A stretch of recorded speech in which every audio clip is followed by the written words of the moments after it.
Votre attention s'il vous plaît. Cet élément est en ligne là.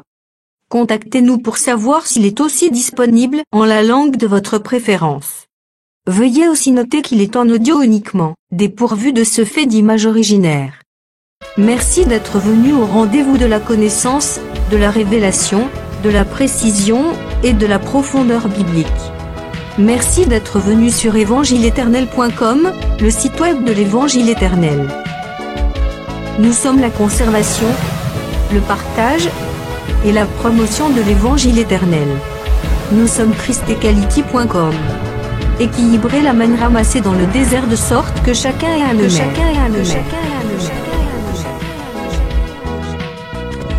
Pour nous encourager à continuer à vous servir, nous ne vous demandons pas grand-chose, sinon de souscrire à l'une de nos YouTube channels qui correspond à votre version linguistique. Souscrivez s'il vous plaît. La rubrique Pasteur et Thème présente aujourd'hui l'homme de Dieu, le pasteur Tidkabeya, ministre de l'Évangile éternel. Recherchez-vous les enseignements du pasteur Tidkabeya? Allez sur christequality.com/tidkabeya.html. Les enseignements sont disponibles en texte, audio et vidéo. Bonne édification au nom de notre commun Seigneur et Dieu Jésus-Christ. Amen.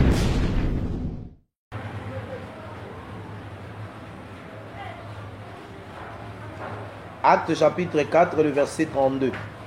Acte chapitre 4, le verset 32. La multitude de ceux qui avaient cru n'était qu'un cœur et qu'une âme. Nul ne disait que ces biens lui appartiennent en propre, mais tout était commun entre eux.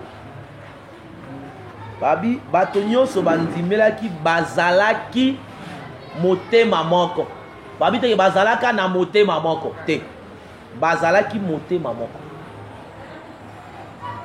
Parce que mutu na mutu azalaki na motema na ibo.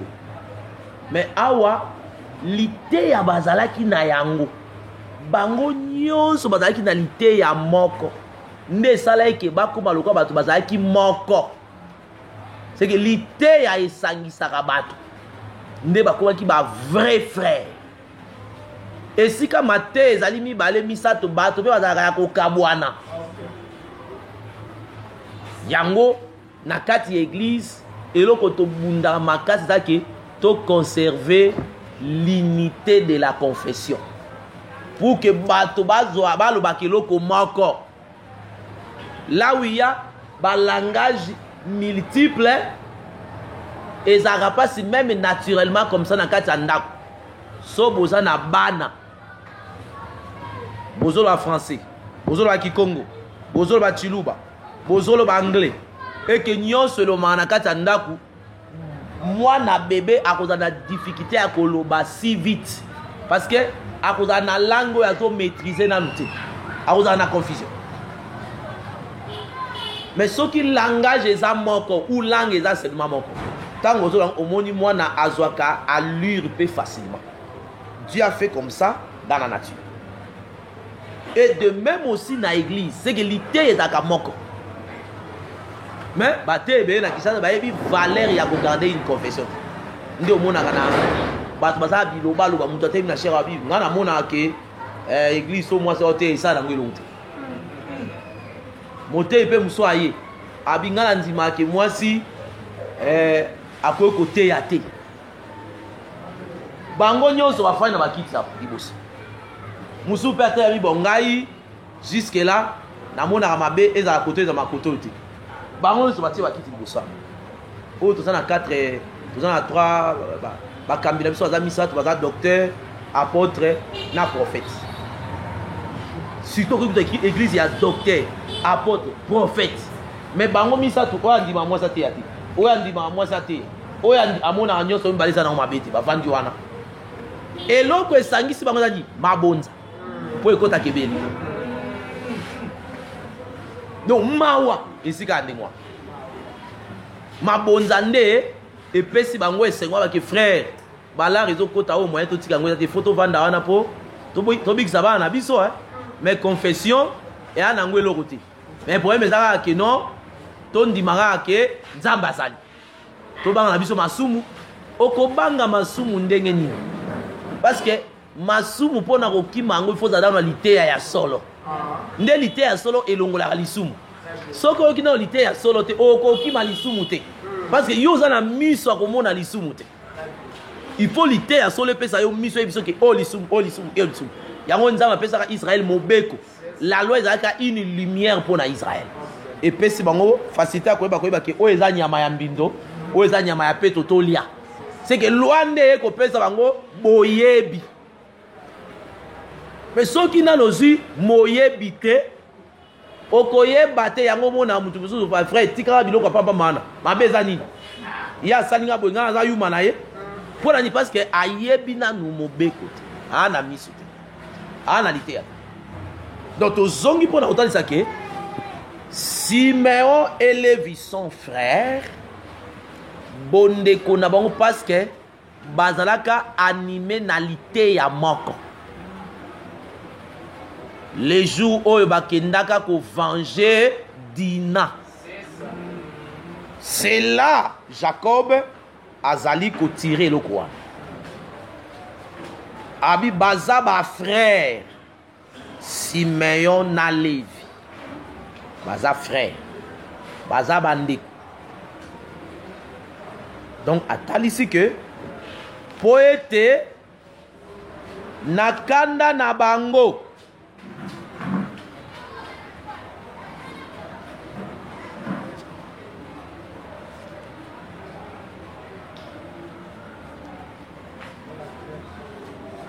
Siméon et Lévi sont frères.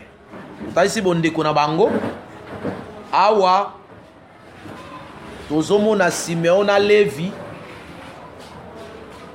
par rapport au temps où il va violer Dina dans Genèse combien?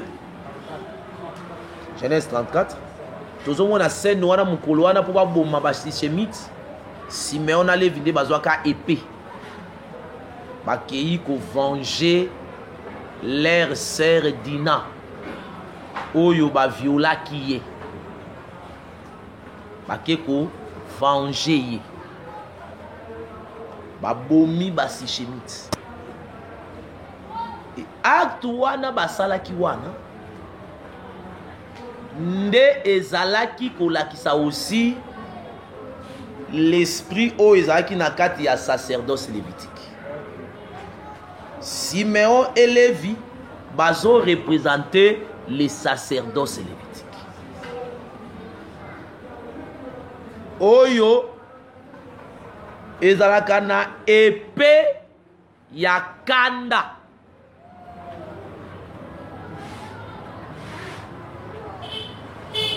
Leurs glaives sont des instruments de violence. Mopanga na bango ezali esalelo ya kanda.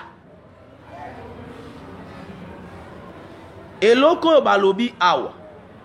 Na Genèse 49. Eloko esalami. Na Genèse 34. Siméon a Lévi bakei koboma. Makambo esalami wana. Ebandaka wana te. Soki tozongi lisu sima tokomona Siméon na Lévi bazalaki aussi représenté na jardin après la chute d'Adam. Nzambe azui ba chérubin. Na Genèse baloba dete balobi les chérubins. Batiami devant pour garder le chemin de l'arbre de vie. C'est arbre de vie d'ailleurs quelque part chemin nango. Bango ba barrer chemin. C'est que pour aller toucher l'arbre de vie, il y a tout un chemin. Maintenant bango ba témoin na nzete tene ba tshela biso dessin na ba témoin de Jéhovah.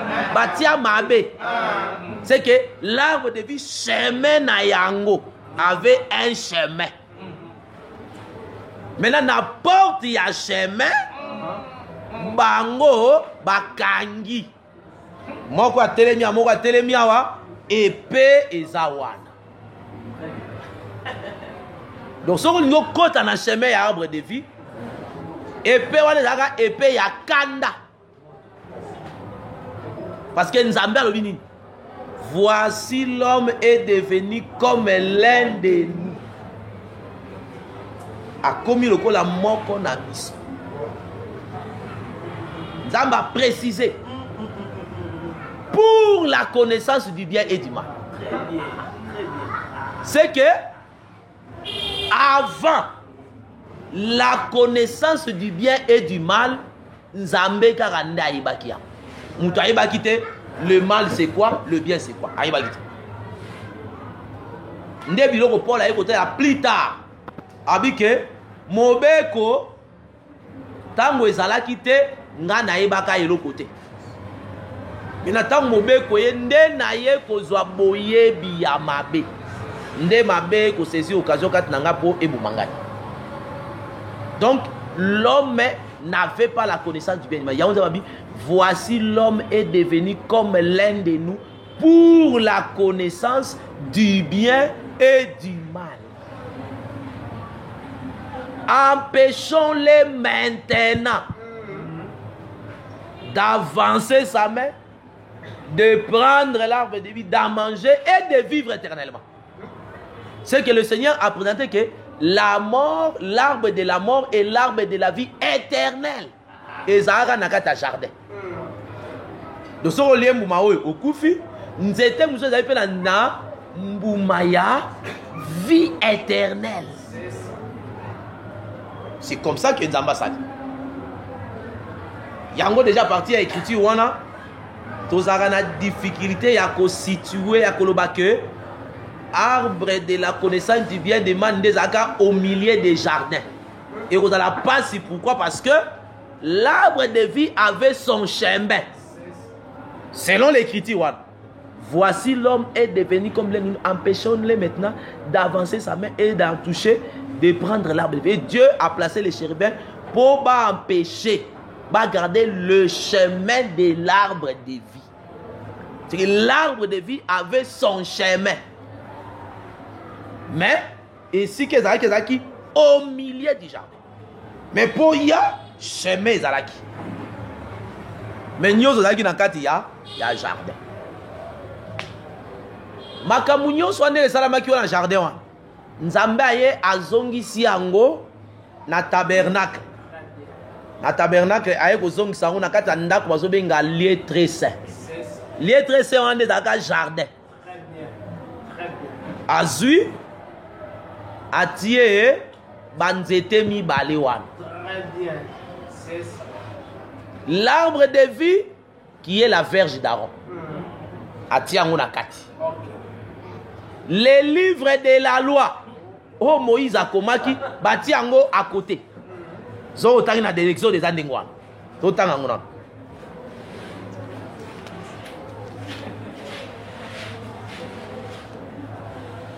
Et Deutéronome plutôt.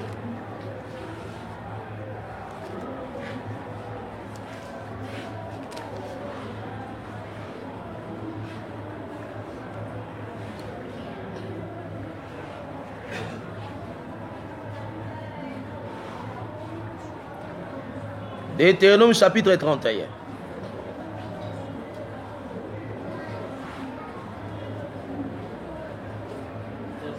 Verset 24 et verset 26.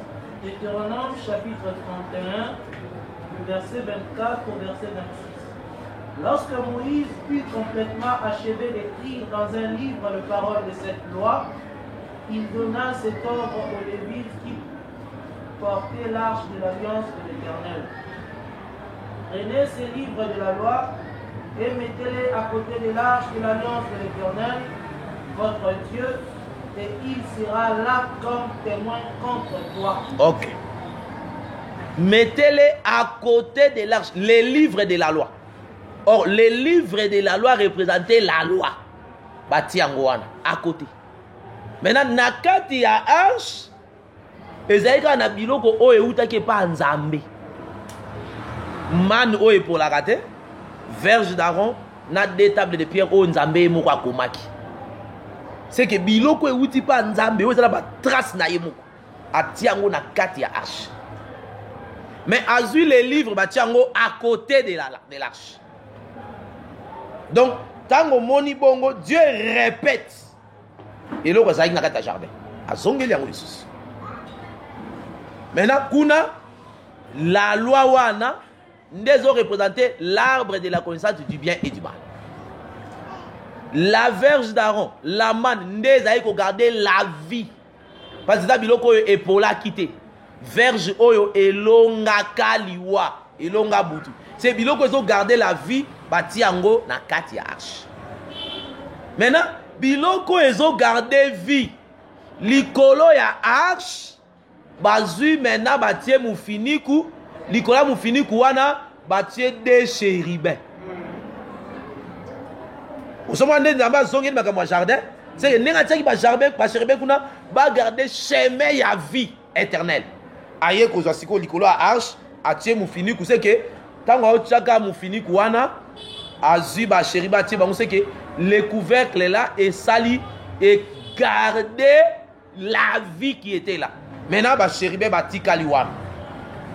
Maintenant, pour moutou, azwa vie, parce que la voix de Dieu, mungongo anzambe, ezaye ko bimande na arche wana, na likolo ya propitiatoire entre les chérubins. Ndeska vie ezaye ko bima.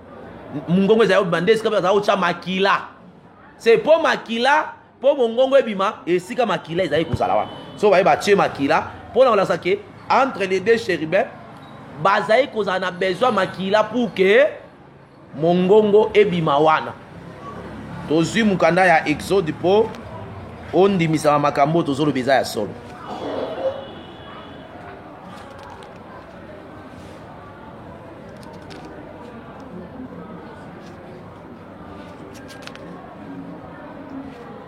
Exode chapitre 25.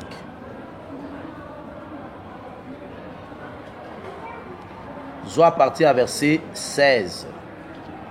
Exode chapitre 25, verset 16.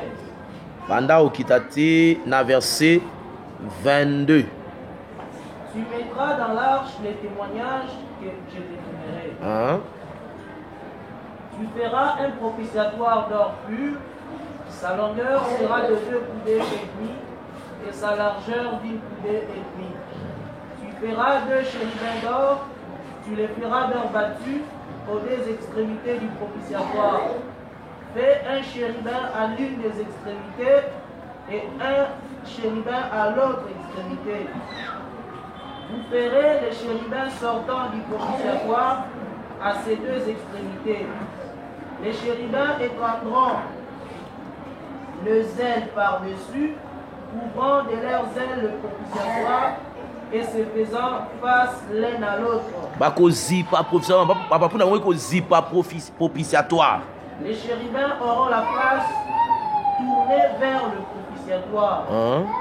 Tu mettras le propitiatoire sur l'arche et tu mettras dans l'arche le témoignage que je te donnerai. C'est là que je me rencontrerai avec toi du haut du propitiatoire entre les 2 chérubins placés sur l'arche du témoignage. Je te donnerai tous mes ordres pour les enfants d'Israël. Ok.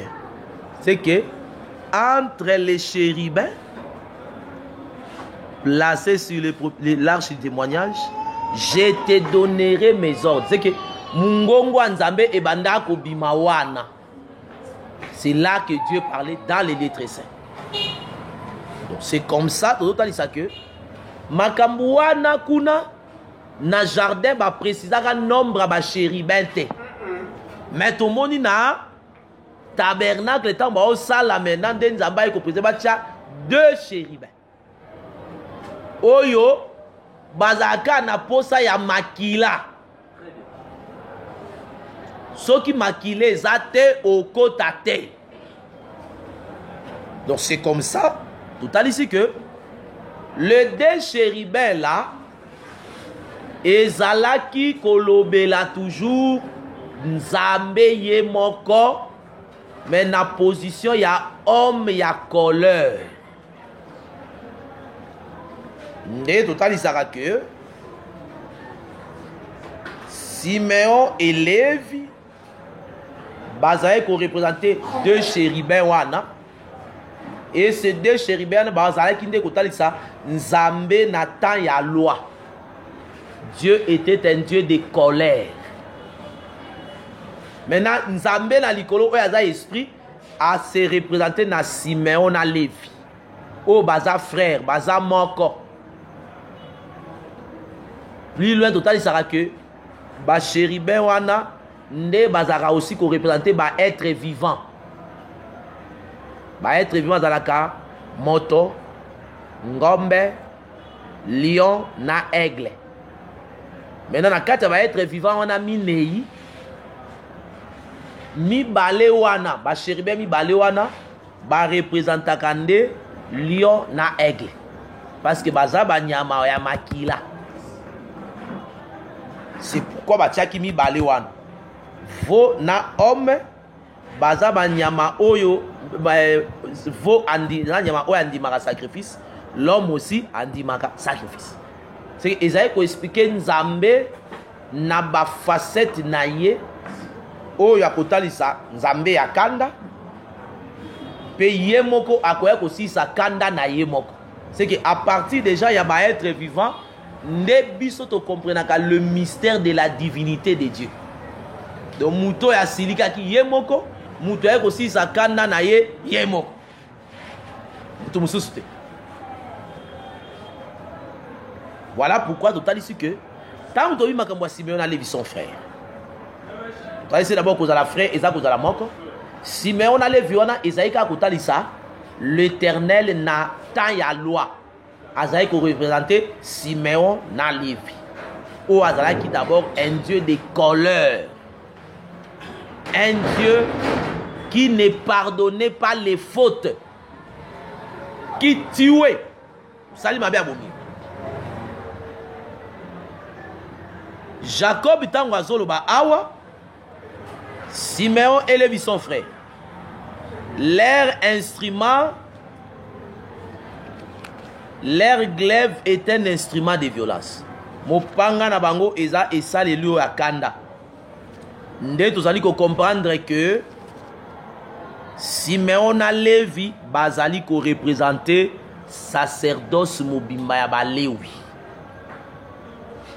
Oyo ezalaka na liteya mopanga wana eza liteya parce que la glaive c'est l'épée. L'épée ezalaka la parole de Paul a dit dans Éphésiens chapitre 6. C'est que la parole c'est l'épée de l'esprit.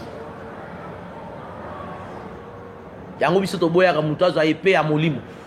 Nazu épée ya molimo. Nazo kata balia nyoso te. Quand on a utilisé parole de Dieu, et tant parole et ça la moussala ya épée. Et si pour quatre bilo konyos. Yo kuta to bité na zu épée à molimo te. So ko bi na zu épée à molimo mais o lobi li lo banzambe te o zape ne pété. Donc mais so otanga ka écriture, l'écriture c'est ça l'épée. Et keko quatre yango moni biso za na besoin de que frère. Donc, il y a une épée le logo kata yo te. Quand on te ya bien, ne bazo ko expliquer na hébreu que la parole est plus efficace que une épée quelconque en double tranchant, en deux tranchants. Et ce que nos kata ko kabola a mena esprit. Mais Moussa ni ça na makan, car rende l'ité ya makabo. C'est un moté ya oteya épée mo mbana munoko na ye et kende ko kabola ba sentiment. Ndenge bati. C'est na attendre que frère épée maintenant na doit épée siko ya molimo. Wala za distraction. C'est moté ya bi ke tanyo so atei, ayibite ke tanyo so atei akena azaine na épée ya ebite. Tala moté ya ndengwana ya mwana mukende ngwana. Donc voilà comment on t'a ça que tant bi l'air glaive. Tozomona Simeon na Lévi bazako représenter sacerdoce lévitique. Sacerdoce lévitique o ezalaki na liteya na yango. Liteya wana nde épée oyo bazalaki na yango. Abi leur glaive est un instrument de violence. Mopanga na bango eza esalelo ya kanda. C'est que mobeko oyo ezalaka na sacerdoce lévitique nde ezaki eloko ezalaka ya grâce te. La loi n'avait pas de grâce. La loi était œil pour œil, dent pour dent. C'est ça l'instrument de violence. C'est ezalaka ko boma ko bikisa te.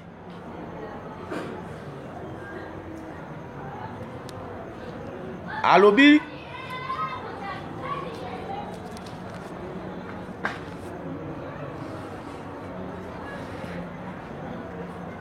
leurs glaives sont des instruments de violence. Donc total ici, mopanga wana to mipanga ezalaki mobeko oyo Simeon na Levi bazalaki nango. Donc toi tozomona Simeon Levi mona banganga nzambe wana nyonso bazalaki na mipanga mibeko wana ezalaka pona koboma. La loi ezalaki nde la loi eyaka pona ko sauver te.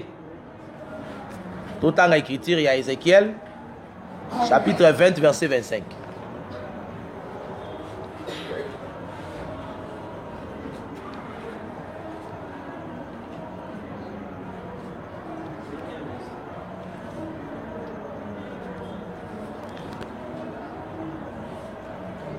Ézéchiel 20, 25. Ézéchiel chapitre 20, verset 25. Je leur ai donné aussi des préceptes qui n'étaient pas bons et des ordonnances par lesquelles ils ne pouvaient vivre. Napesaki bango ba précepte ba malako o ezalaki malamu te na nzela lango po ba vivre te. C'est que po basala nini bakufa. Wana nzamba azolo par Ézéchiel que apesaki mibeko ezalaki malamu te po bakufa ba vivre te. C'est là qu'on dit que la loi n'était pas venue pour sauver. C'est pourquoi on a dit dans Jean 1, verset 17, la loi a été donnée par Moïse. La grâce et la vérité sont venues par Jésus-Christ. La grâce, c'est que la loi, ezali kosala la batu grâce te.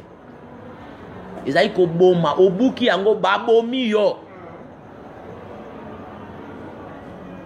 Que mutu mo asali mabe babi bon. Totika ikaka. Ezalaka te na loi. Osali mabe babomi. C'est ça la glaive, l'instrument de violence oyo loi ezalaki nango. Ezalaki koboma.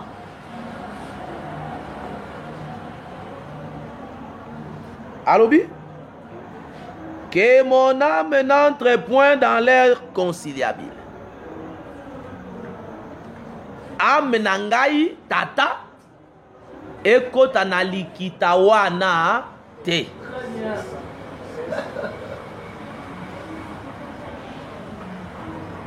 Eloko ya liboso likita wana ezalaka ko limwisa masumu ya bato te. Nde explication tozopesa déjà awa. C'est en tant que mon âme n'entre pas. Tozu maintenant quel est le rôle de l'âme dans la Bible. Tozu écriture, il y a Lévitique combien?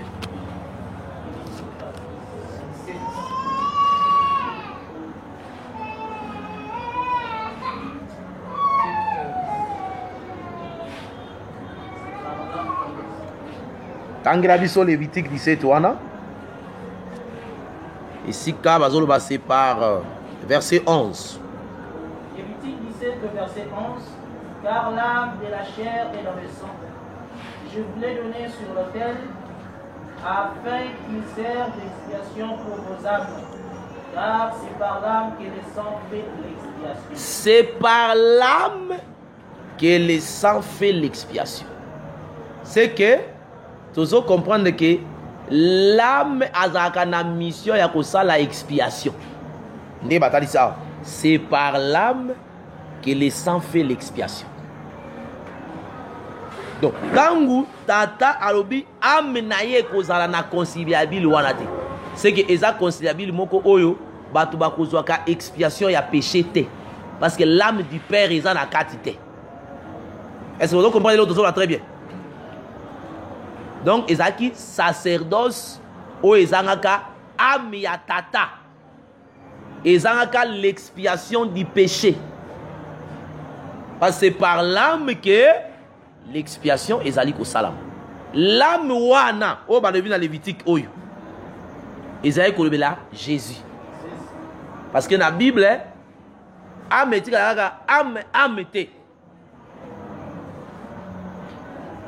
Définition ya âme na Bible bate yango par rapport à la concordance te. Yo kande ba te ya âme. Tout de suite d'abord Genèse chapitre 2. Tangela biso esika oyo Nzambe asangisi monte de terre.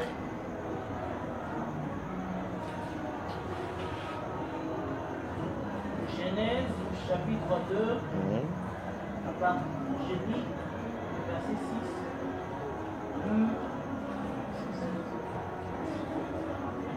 À partir du verset 5. Lorsque l'Éternel Dieu fit une terre et des cieux, aucun arbuste de champ n'était encore sur la terre, et aucune herbe de champ n'est germée encore, car l'Éternel Dieu n'avait pas fait pleuvoir sur la terre, et il n'y avait point d'homme pour cultiver le sol. Mais une vapeur s'éleva de la terre et arrosa toute la surface du sol. L'Éternel Dieu forma l'homme de la poussière de la terre, il souffla dans ses narines un souffle de vie, et l'homme devint un être vivant. C'est comme ça comme l'homme devint une âme vivante. Frère peintre accueilli. Bon azongi ndeni fala ibisa bisoti. Nzambe po sala mutu azui poussière d'abord asangisi yango na mai a formé ekeko na sima a soufflé tango asali souffle wana nde babi l'homme akomi une âme vivante. C'est que souffle wana mbala moko nde yango esali pe ke makila ekota na kati ya nzoto ya mutu. Parce que soko otali omona ke makila etambolaka ensemble na pema. So makila esili pema pe akei. Je crois ezaka ndenge wana ezaka ndenge wana. Donc so mutu makila esili complètement pema pe akofanda lisu te. C'est que ce souffle là et salimba moko l'homme babenge une âme vivante akomi na mouvement akomi ta monde mutu akomi pe makila ekomi na nzoto. Et bazo benga les sang comme l'âme. Wana selon écriture. Nous avons âme comme sang. Pe nous avons âme comme homme. Lokola mutu boya comme pe mutu abenge âme. Tuzu yango na mukanda ya Samuel.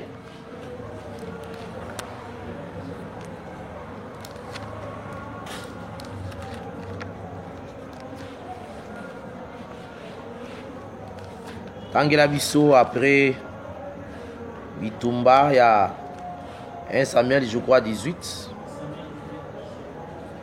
Je vais partir au premier verset. 1 Samuel 18, le verset 1er. David avait achevé de parler à Saül, et dès lors l'âme de Jonathan fut attachée à l'âme de David. Et Jonathan l'aima comme son âme. L'âme de Jonathan fut attachée à l'âme de David. Et Jonathan l'aima comme son âme. C'est que David a commis âme ya Jonathan. Jonathan zobima corps, David a commis son âme. Nde ba komaki awa. C'est que Jonathan a sa âme, mais âme, mais âme moutou. David peut âme, mais âme na kati ya moutou mosusu. Est-ce que vous comprenez l'autre sur le bas? Tous ouaka et le belimoko terre à terre pour nous ça comprendre biso. Tant boya ka lo sambo boy. To benga bino manani, frère. Baza ba âme ya batu ya nkolo. Je crois za rande ngwana. To so baza ba âme nkolo mais âme wana za yo mutu boy to so bengo âme ya nzambe. Osoma la kati to utiliser kana, c'est nous appelons aussi des hommes comme des âmes du Seigneur. Tant on benga ka au moins tu me sois ba gagneur d'âme, hein? Est-ce ba kinda kuluka makila za kuna bazo récupérer ba makila bo baba tela rango. Ba okindu ko te ya bato. Ba benga ba gagneur d'âme. Ndesi ka to bi ke mutu boye ba benga ka épée âme. C'est comme ça il le retolobi. Je crois que Wan est comme très clair. C'est mutu boye ba benga ke âme.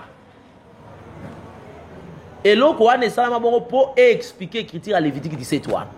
C'est tant bazo ba ke c'est par l'âme de expiation yaba âme belé salami. Âme wana ezande Jésus. Plusieurs âmes wana ne biso. Oyo maintenant yé asali œuvre ya expiation du péché.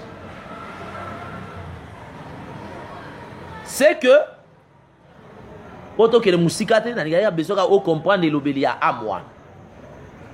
Donc soto zongi na Genèse 49 fois. Tabi que mon âme n'entre pas na kati ya conciliabile wana elin koloba que sacerdoce lévitique wana ezaka na makila ya tata te. Ezaka na makila banani ya bantaba. Selon Hébreu chapitre 9. Donc Moussa ezaka na sacerdoce wana ezaka makila ya ba bouc ba veau. Toi Hébreu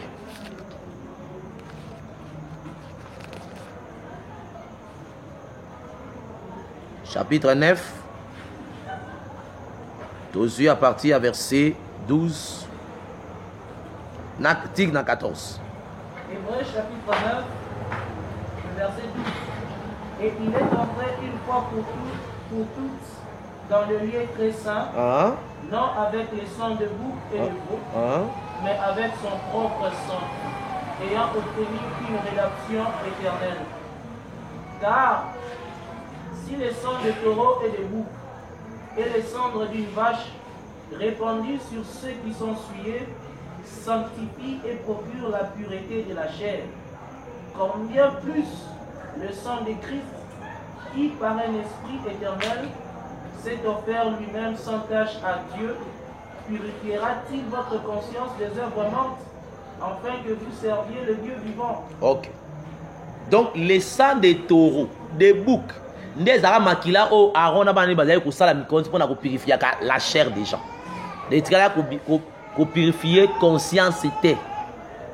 Donc sacerdoce lévitique musala banganga nzambe ya première alliance ezaka bazo sala makila ya bantaba na mai boy batoki boy. Ba osala ka musala wa. Maintenant, c'est que makila ya tata ezalaka te. L'âme c'est le sang. C'est que zaki service oyo makila on ezaka makila ya tata te. Yangwana moye batu masumu elongwa ezalaka te. C'est malgré sacerdoce lévitique ezalaki wana mais masumu ezalaka likolo ya bato.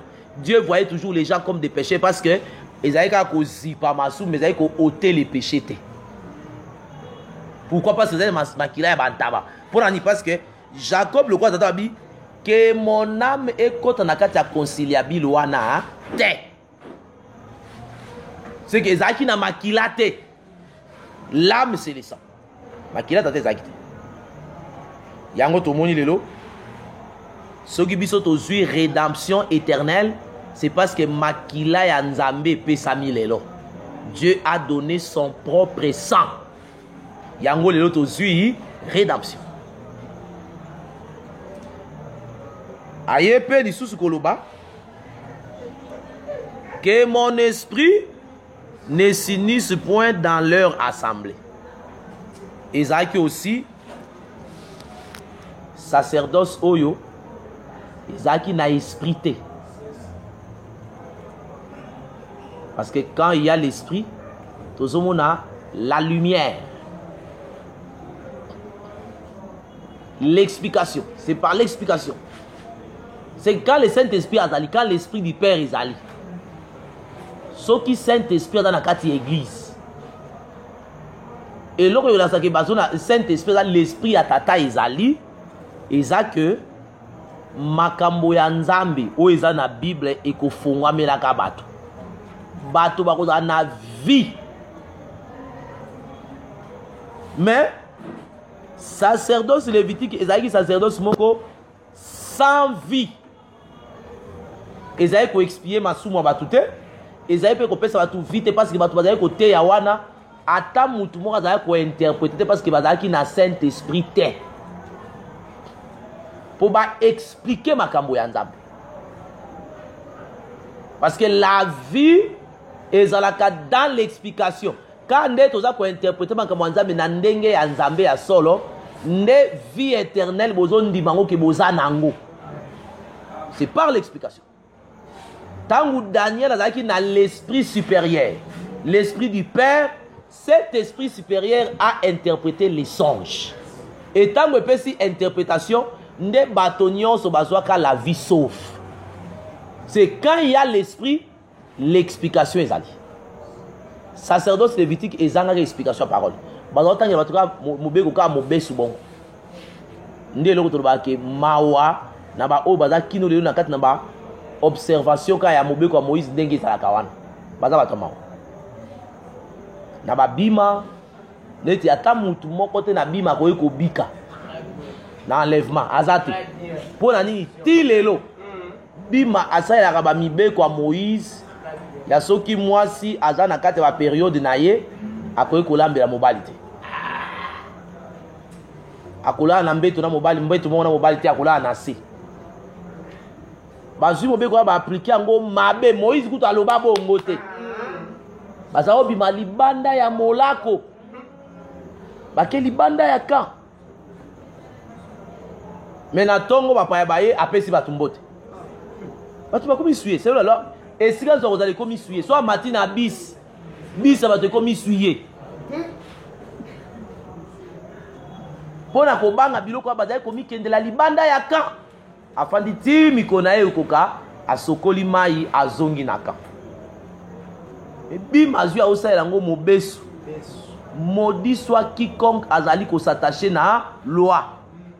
Ils sont sous la malédiction. Est-ce que nous sommes sous la malédiction qui est enlèvement? C'est comme ça, ça que bateau va okendelo la tête repé ko tanga bango.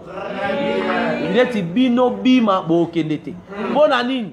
Et donc aliboso de bo sala ba pratique wana soki basi bazala période wana. Yami balé bolongola kama papa.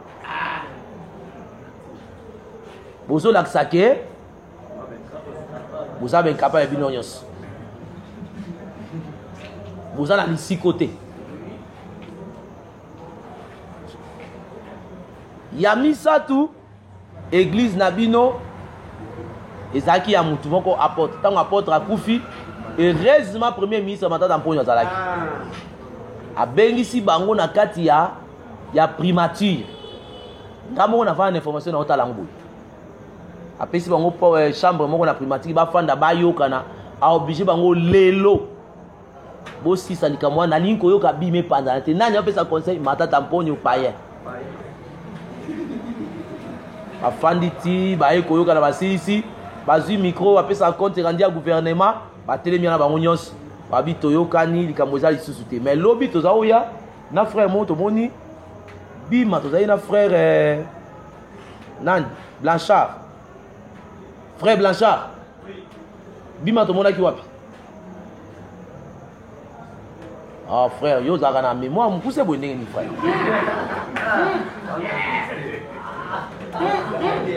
Na Pascal kuna na buti mokali. Tokende kuna na avenue Kimpese to Ngambo. Pat. En face de la commis église ceux qui a ni de Bima Nouvelle Alliance.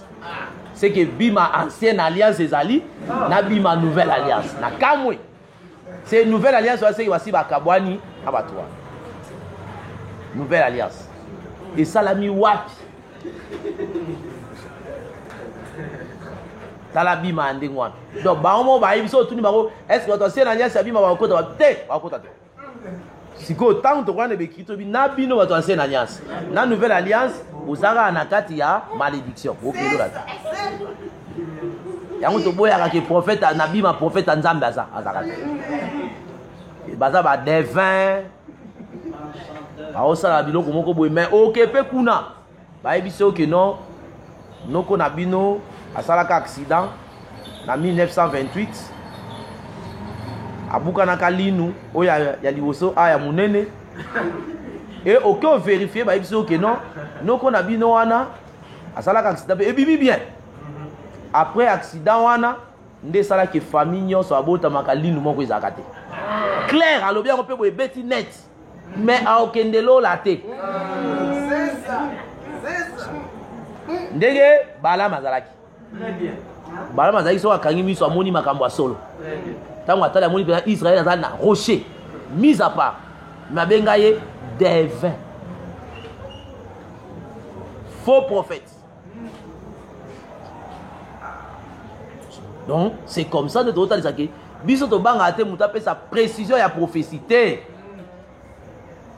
Oko ya webisanga ke ndenge zaboye. Na 2000 na 1995 banda 1995 tilelo okota sous l'identité otali pour lui oui depuis 1995 na nazo sous la kota sous l'identité pour lupango na fanda kizaka na pavement kaka apesa on potali pour lui oui eza solo ndelo ko nazo ebisa oke vi na yo ndenge za bweza na bitumba abandi pe ko libano makampe eza solo nyonso wana mais soki aza na lité ya solo te aza faux. Et le quoi comme ça est faux, eza lité ya yamabe. OK. Ndezo comme ça mutu faux. Donc nyonso aza na mo komi mabe pour la nuit parce que eloko nzamba o compter na kati ba totali lité ya l'enseignement la vérité sanctifie-les par la parole. Comment on dit ta vérité. Jésus a précisé ta vérité. Ta vérité c'est quoi? C'est ta parole. C'est ça. Donc vérité ne sanctifie pas. Sauf que l'ité est un mensonge et dit que l'ité est un peu suye. Yangomoni et l'autre est bateau assemblée des saints.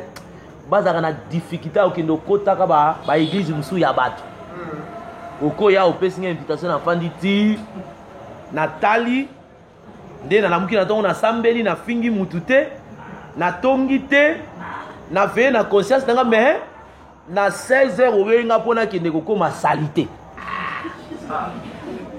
alors pona ko banga salité na kete c'est ça osomona c'est ça. C'est son qualité avec chaque jour. C'est que les alliés qu'on suit davantage. Qu'on suit.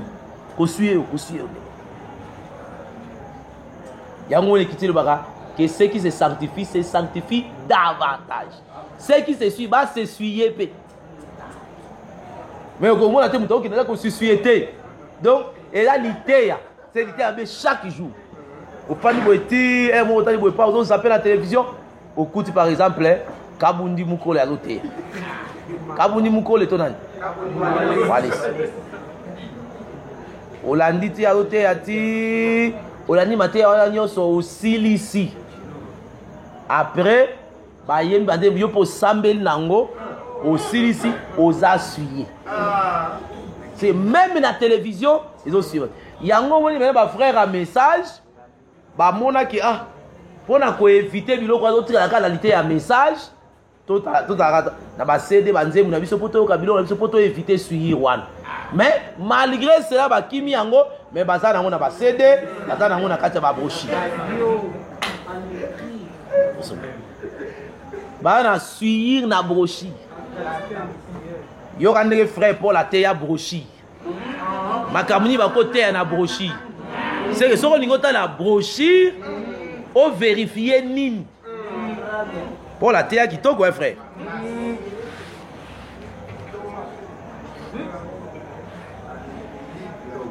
On attend qu'on a dit ah Nzambe merci mingi parce que voilà bandeko bazali ko banga mingi.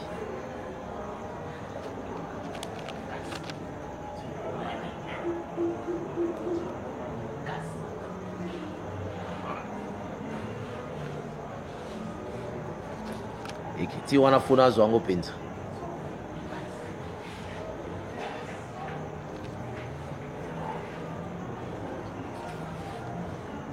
Pourquoi matin na ngweza mabe alemana biloko akomola ksa mingi ezaka ba spectacle ba témoignage tukende ba papa bimisi mutu bili na lisu ah frère evandaki wapi papa est-ce que vous savez pas c'est fandaki ah ouais non mon fils c'est un miracle de Dieu.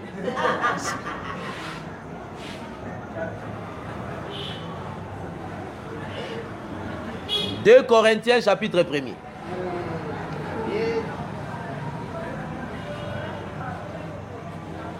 Soit verset 12.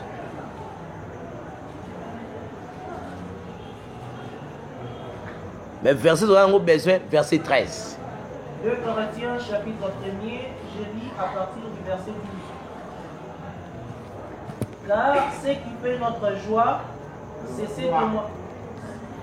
Car ce qui fait notre gloire, c'est ce témoignage de notre conscience, que nous nous sommes conduits dans le monde, et surtout à votre égard, avec sainteté et pureté devant Dieu, non point avec une sagesse charnelle, mais avec la grâce de Dieu. Nous ne vous écrivons pas autre chose que ce que vous lisez et ce que vous reconnaissez. Ok. Et j'espère que vous les reconnaîtrez jusqu'à la fin. Makambo tozo komela bino. Eza makambo yo botangaka.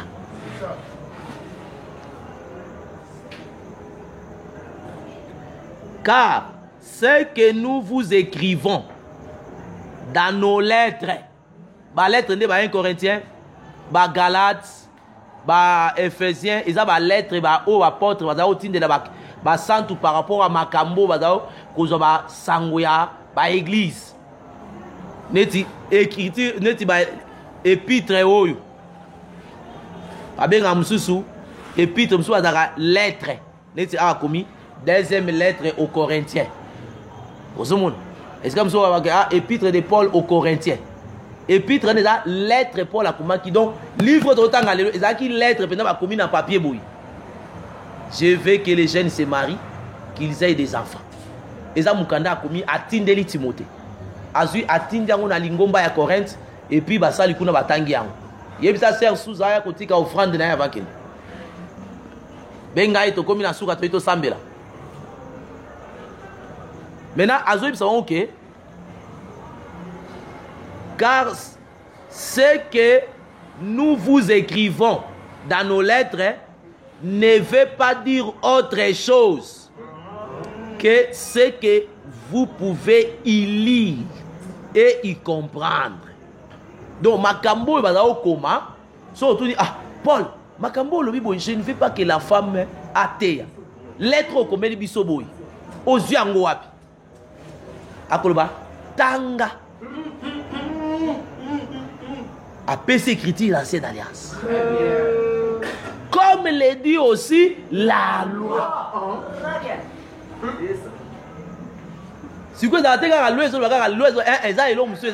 loi est yangote et l'inko la loi est boy yango. Tant que ça est bilamba banganza mbasara ya mwasi. puisque tu as écouté la voix de ta femme. C'est que tout le temps, l'ensemble de la Genèse, nous avons la loi.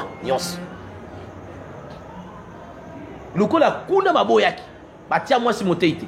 Yango Paul par boy na église ya Nzambe. O ba za livre, moi ça za moté. Donc makamba koma ba épître yo so so taka bilon Paul azo ko expliquer yo. Baza ba lecteur hein. Ba Paul baza ba feniandi ba passer à Kinshasa. Baza ba lecteur ya ba écriture sainte. Parce que azo comme a web sa Timothée que dans nos communes pona les saintes lettres qui peut te rendre sage à salut. Donc, ils ont comme ça, nous sage, mais sage, on a pour le bico. Bah, lettre, bah, sainte lettre. Sainte lettre, il y a les lettres, il y a les saintes lettres. Tant apôtre, on va bien la sainte lettre, c'était la loi, les psaumes et les prophètes. Mais écrit en Ancienne Alliance. Il y a une lettre sainte. Oh, et comme ça, moutou, sage pour la salut. Mais ba pasteur à Kinshasa batanga kate. Moi mouké mindele batanga. Sozo la na moi mindele au moins mindele le quoi bazara na batan bien réparti. Au moins batanga siko bango nde ba ene interprétation ma bébélé. Batangi mingi siko au lieu ba Nzambe a inspiré bango ba interpréter avant Nzambe. Nde yango ba yeli batu biloko wana. Nde au moins ba interprétation ma bébélé. Branham a yango pourquoi parce que Branham ne lisait pas la Bible. Branham a copié la Bible ya bateau. A mon théologien, moi ça le babo a récupéré. Le quoi ça qui plus focalisé dans ma miracle.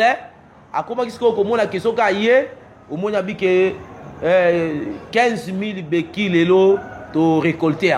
C'est que hier tant aussi ça et là on va témoigner que ba béquille des a qui est belé.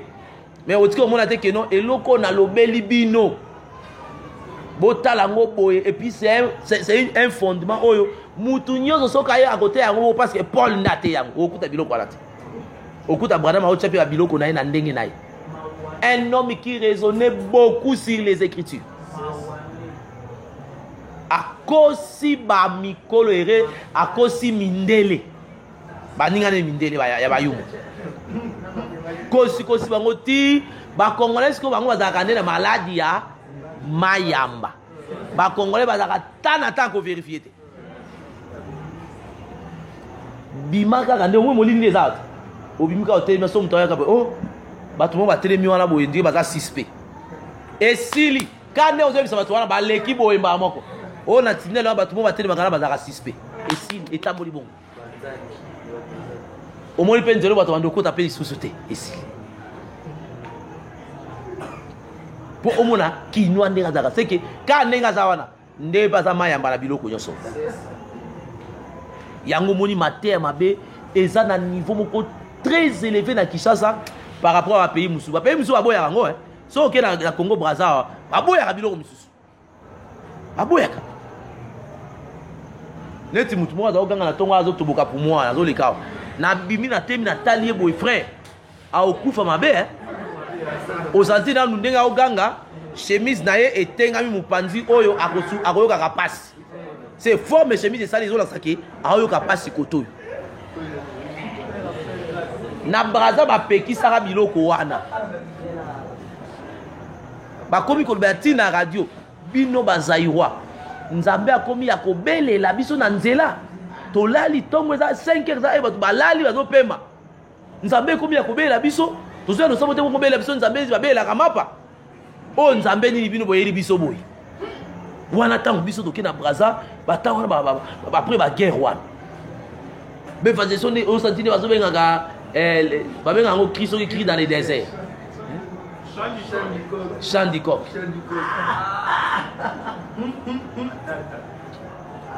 coq ndé mutazo ganga wana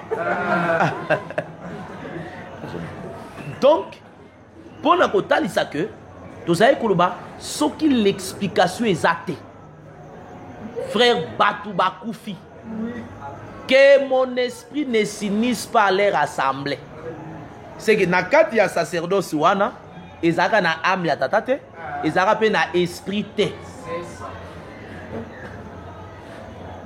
ezalaka na makila bantaba ezalaka na mai nde mosala wana ezalaki yango eloko tolobaka gloire soit rendue à Dieu ntango Jean frère na biso oteya alobi te amoni aye koloba tozwa écriture wana tokende kotelema mpona lelo 1 Jean 5 tozwa partir à verset 6 à 7 1 Jean 5 le verset 6 à 7. C'est lui, Jésus, qui est venu avec de l'eau et du sang. Non avec l'eau seulement, mais avec l'eau et avec le sang. Et c'est l'Esprit qui rend témoignage parce que l'Esprit est la vérité. Car il y en a trois qui rendent témoignage. L'Esprit, l'eau et le sang. Et les trois sont d'accord. Les trois sont d'accord. L'Esprit, l'eau et le sang. Biloko misatu wana. Nani aye nango? Aye nango pona nini? Parce que sacerdoce lévitique ezalaka nango te. Eloko ya liboso ya mibale aye nango pona nini? Parce que na Genèse nde biloko Adam a perdraki. Je crois que aussi au yango awa. Tangu Nzambe alingi asala Adam azwaki nini? Azwi poussière atie l'eau asangisi mai asali wana ti wana. Après a soufflé nde mutu akomi âme vivante makila ekoti apesi epe son esprit. Tango Adam a péché, Dieu a retiré son esprit. Adam est mort intérieurement, physiquement, à zongi dans la poussière. C'est que biloko nyonso basalela ki Nzamba a retiré yango nyonso. Maintenant sacerdoce lévitique tango Nzamba ekotia yango ezala koloba musala sacerdoce lévitique ezali musala moko ezali kosala ke ezolinga esala Adam. Mais siko moya kosala Adam na makila ntaba ezati. Moya kosala Adam na mai ya désert ezati. Nde maintenant bazaokoka kosala mutu yango moni Israël ezalaki mutu makasi. Sacerdoce lévitique aokokosala mutu te. Mutu oya kozala asepelisa Nzambe. Nde omoni Nzambe tango aye dans le corps de Jésus, aye na l'eau, aye na sang, aye na esprit. Nde lelo asali biso mutu ya sika. C'est tango Yesu aoteya wana aoforme mutu tango asilisi nde toye komona a pesi biso biloko nyonso o Adam bungisaki azongiseli biso yango mona na croix mai na makila ebimaka mpona olakisa ke Adam basali ye lisusu azongi mutu. Maintenant tango basilisi kosala mutu na mai na makila nde tomoni pe ke Nzambe a soufflé mba moko mutu atelemi. Soko tie ke souffle wana nde bato misu bateyaka ezalaka mkola Pentecôte nde Nzambe atie mutu souffle kozala difficulté na baécriture mpona nini? Parce que oyo bazoloba wana ezalaki la marche de l'église. Église ezalaka mwasi tokotuna o question yebisa biso sika nini batiaki mwasi souffle. Est-ce que écriture ezalaka Dieu souffla sur Ève? Ezalaka te ekomi Bible ekomi mpasi mbala moko basoufflaki Ève te basoufflaka nde Adam. C'est tant bas souffler Adam nde maintenant a telemi nzoto telemi souffle wana tango ye koti na zolo wana acte wana Nzambe asalaka wana signe nango réalité nango ezalaka tango Yesu amati Tango asilisi kosala mutu. Maintenant, amati. Azongi na trône. Tango azongi na trône. Nde sikoyo. Kozonga na trône wande. Ba souffler na kati ya zolo. Maintenant, tango ba souffler na zolo. Nde maintenant nzoto etelemi. Ezakande ndengwana.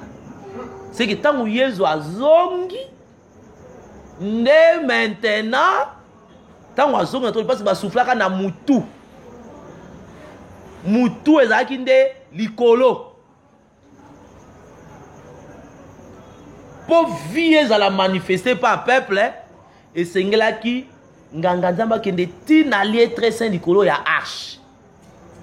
Nde soka tie makila kuna. Ndenasima peuple koto akoba que nous sommes maintenant les enfants de Dieu. Parce que nous sommes pardonnés. Peuple à cause a maintenant l'espoir. Pentecôte ezakande mukolo maintenant nzoto ningani. Et bandis ko sepela na vie ba pesi yango. Ezaka bongo na Bible. Tu expliquer on a détaillé au calmement. Mais ce retier qui était mukolo Pentecôte ezay mukolo maintenant dans ba souffler. Tu retournes que ba souffla ki nani. Parce que Adam a rendu mobile. Ba soufflera mobile, ba soufflera moi cité. Moi c'est tango ba sali atemba moko atamboli. Oboyi ko sambela se. Fanda to sambela kasi to komi na suka. Oza na posa o sambela. Po makambo oyo ketika na kati ya motema. Oya ki retard nde tozo récupérer ta na yo wana. Donc on explique en lisusu calmement. On comprendre on a écrit monsieur ko ya pona ko appuyer en clair. Donc aussi longtemps Yesu azongaki na trône te biso tolingaki to manifester vite. Bien que ça sali biso esili nde aye ko souffler. Au total il sera que tabernacle ezalaka mutu mobimbalali mutu nzoto na makolo jeko ezalaka ndenge wana tabernacle ezalaka ndenge wana parvis ezalaka makolo mutu ezalaka nde lié très saint kuna esika nde mungongo ya nzambe ebima esika munoko ya nzambe ezali kuna mutu ezalaka nde lié très saint te tabernacle ezalaka mutu mobimbalali boye mutu ezalaka nde lié très saint makolo ezalaka nde parvis. C'est comme ça que il faut d'abord eloko ye koufi na parvi et que ndeti na lié très saint nde na sima vie ekozala manifester na peuple ekondimisa ke vie ezali. C'est que ye église ekoka ko bouger te soki Yesu azongi te. C'est lui le souffle tango azonga wana les souffles les okendo kota na trône ezongi na trône wana nde zolo oyo mutu ezongi nde nzoto eningani ezwi vie soko esalamaki bongo te vie ngai ezala te ndenge évangile éternel eteyaka likambo ya esalamaki na jardin wana ntango basouffle bima neti lisolo mais Yesu ya respecte yango bien nde bato mosusu babaka ntango ateya sisa te recevez le Saint-Esprit bazwi Saint-Esprit mbala moko mais bato bazwi Saint-Esprit ntango Yesu akei bazongeli pêche. Voilà ndenge tongai kotalisa comment sacerdoce wana ezangaki esprit wana mbula makambo tozoteya moye toteya te ke o frère okende poto eza te ka nde toza wende bateya yango kaka ndenge wana donc eza prophétie. Donc prophétie il faut tolobela yango ndenge yango ezali pe na nsima nde toyaka mpe ocomprendre nde mosusu donc nzela mosusu akoteya te ke bongo na place nyonso bolobi que mon âme n'entre pas dans son conciliabule et c'est côté de côté makambo poto na kati te ata libala te wana eza na kati wana te. Donc Frère, papa, la minute, attends, il quitte na yo te. Mais son yo, on a kata il quitte na yo, ça mouta isengo. Bah, ignorant, bandimika, maman, amen, sans vérifier. Tata, wana Jacob, azuka, Jacob, comme si papa n'a binoka moubé sur ndengwa. Tala ndenge ni batu bazomona pasi. Benzambe na bolingo na ya sepeli que yo za makamons avec toute la facilité pour que oyebako témoigner bolingo ya Nzambe. Tika ete nkolo Yesu Kristo apambola boyoki ya moko na moko.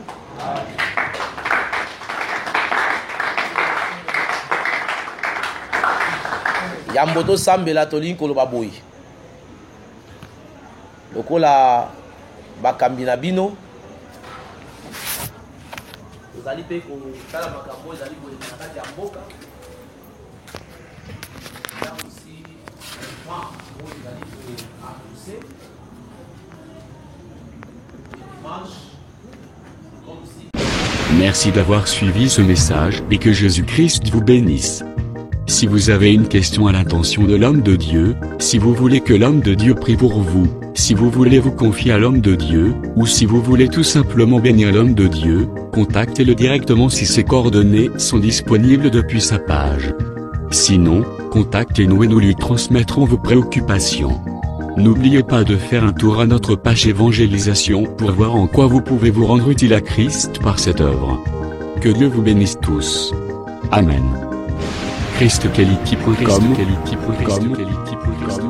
Les cieux en un clic de la souris. Évangile-éternel.com, le site de l'évangile éternel. Christ et Quality Fondation, équilibrer la manne ramassée dans le désert de sorte que chacun ait un numère.